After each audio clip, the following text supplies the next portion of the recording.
Due to some unfortunate news earlier in the year, a lot of people have been talking about Nickelodeon recently.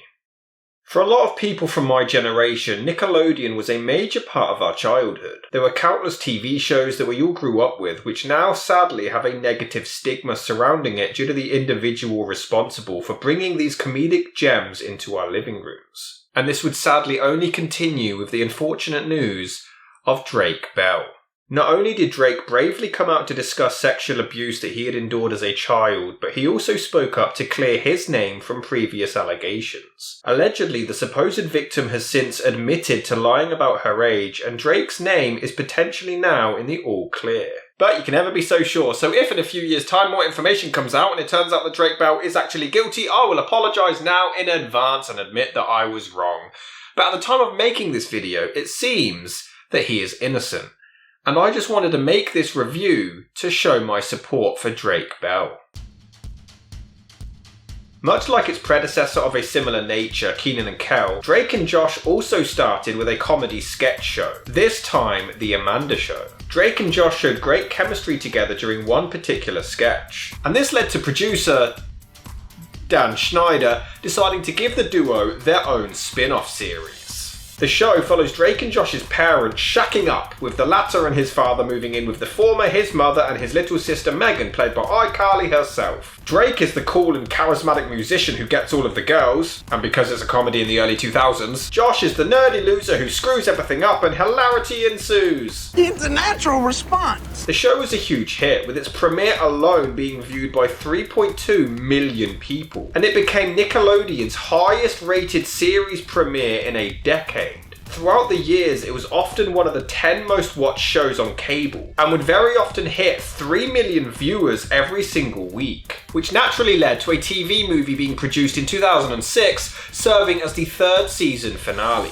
A short film, only clocking in at around 71 minutes, which featured the duo accidentally putting Megan on the wrong plane and sending her to Los Angeles, California on her own, because why not rip off Home Alone 2? Even more so here! I guess. Leading to the brothers getting on a plane themselves to try to track her down. Meanwhile, they bump into a criminal with some secret government codes and accidentally switch devices with him, because why not rip off Home Alone 3? I guess. Leading to the trio being chased down as they have now seen and know far too much. The biggest travesty?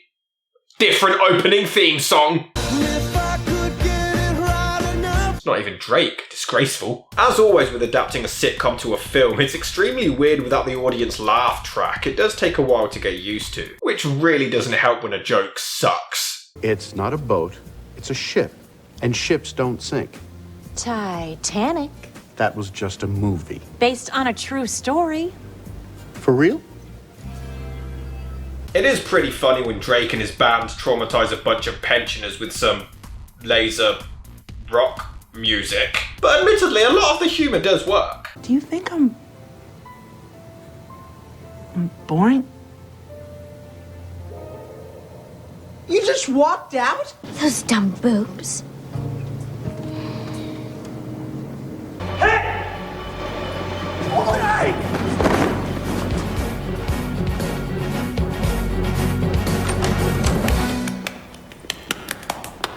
And some of it is really predictable, but it still manages to elicit a few chuckles. And maybe my life's been kind of boring so far. I don't want to be boring, you know?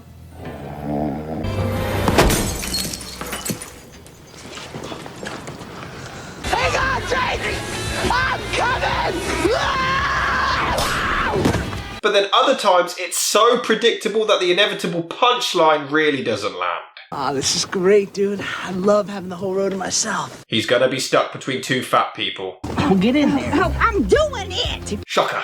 Let me guess, Drake is going to be stuck between two hot girls. Of course. Did I write this? I mean, as soon as Josh pulls out his Geo device, you know exactly where the entire plot is going to go. Wow. Hard to believe it took you 7 tries to get your driver's license. Hey, that is no laughing matter, young lady. I do find it amusing that this scene is clearly a blue screen, but later on I guess they upped the budget to be able to actually film inside a car, even for an entire chase scene. The film is harmless enough, but the entire plot is filled with a colossal amount of coincidences. So they put Megan on the wrong plane before Josh just so happens to see a news report about a cash counterfeit machine being stolen, and then Josh just so happens to move seats to sit directly next to the criminal, and then when they find out which hotel Megan is staying at, Josh just so happens to ask that exact same criminal for directions, and when he realises the devices were switched, he now knows where to go, leading to them kidnapping the duo, somehow knowing the exact room that they were in, and the criminal just so happens to drop his wallet inside the room, which Megan just so happens to find, and it just so happens to have the address inside for her to find them kidnapped in order to call the police. Meanwhile, Josh just so happens to go for a piss at the precise same time as a music producer who just so happens to have had his music act cancel at the last minute, leading to Josh pitching him his brother's band. That's a lot to swallow.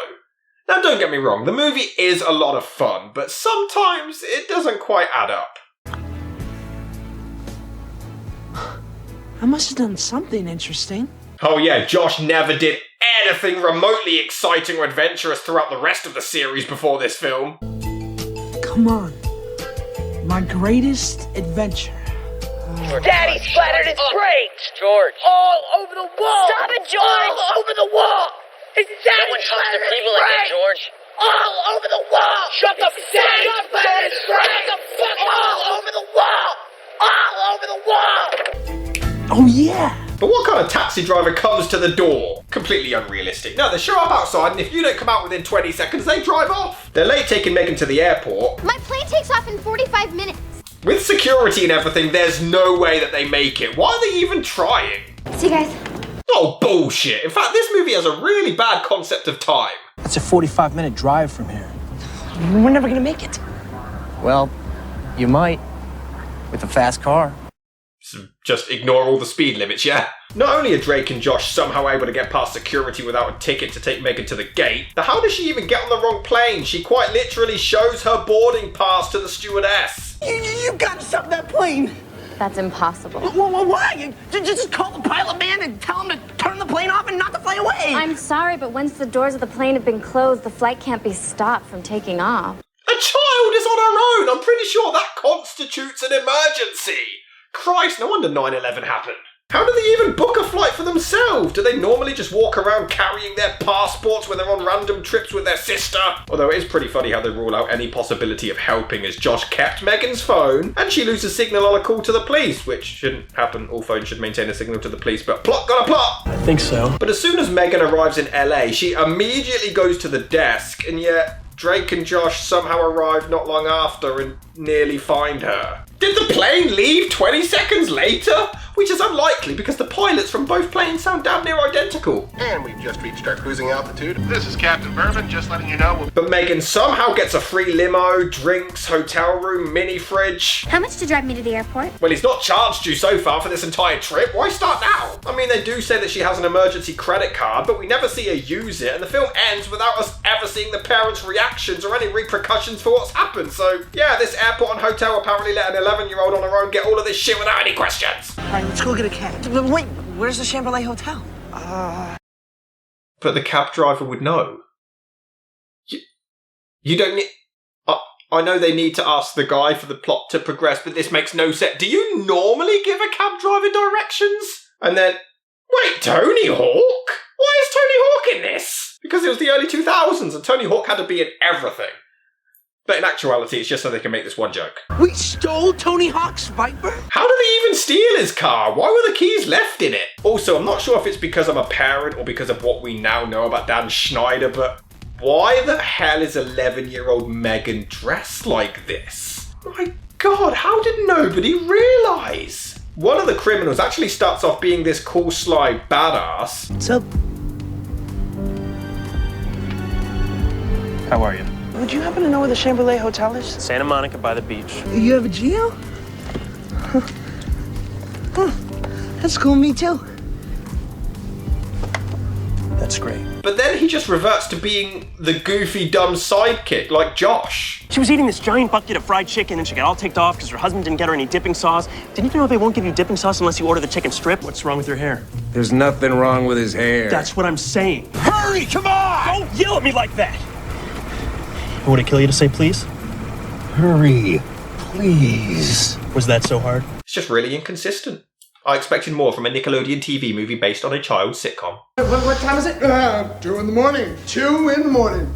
Oh, man, I'm supposed to play live on TRL in 15 hours. Yes, Drake. You've been kidnapped and held hostage by hardened criminals, your 11-year-old sister is in a strange city all on her own, but what really matters is your music gig. And apparently not your math skills. You have Drake at Sunset Studios tomorrow at 4 o'clock. What time is it? 2 in the morning. 2 in the morning.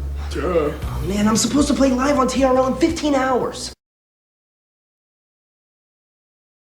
Speaking of which, Josh is an incredibly sweet and likeable brother as he begs for Drake to be given a chance. And during the final performance, you can see just how proud he is of him. It's a really wholesome moment. Anyway, during the distraught kidnapping, Megan turns these fans on to mess with the money, and I love how nobody spots her. Like, she lingers around for an eternity while everybody's panicking and trying to figure out what the hell's going on, and not a single goddamn person in this whole gang thinks to turn an eye over to the mechanism that controls the fans. I will say, as silly and nonsensical as this film is, it still manages to capture the trademark Drake and Josh charm. It is a whole lot of fun as they take out the criminals. Josh, no!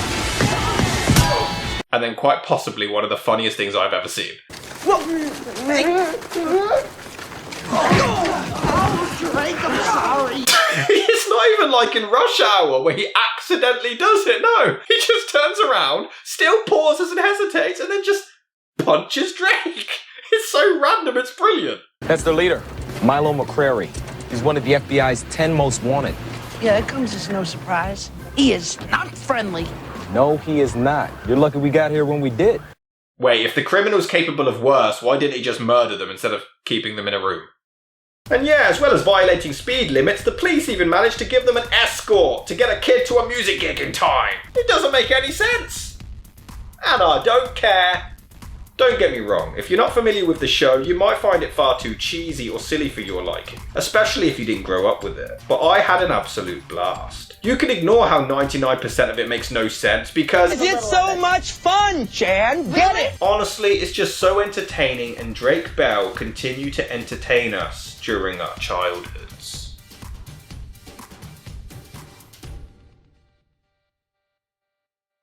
And now, I'm preparing for the hate for defending Drake. I can't win either way, really, but fuck it.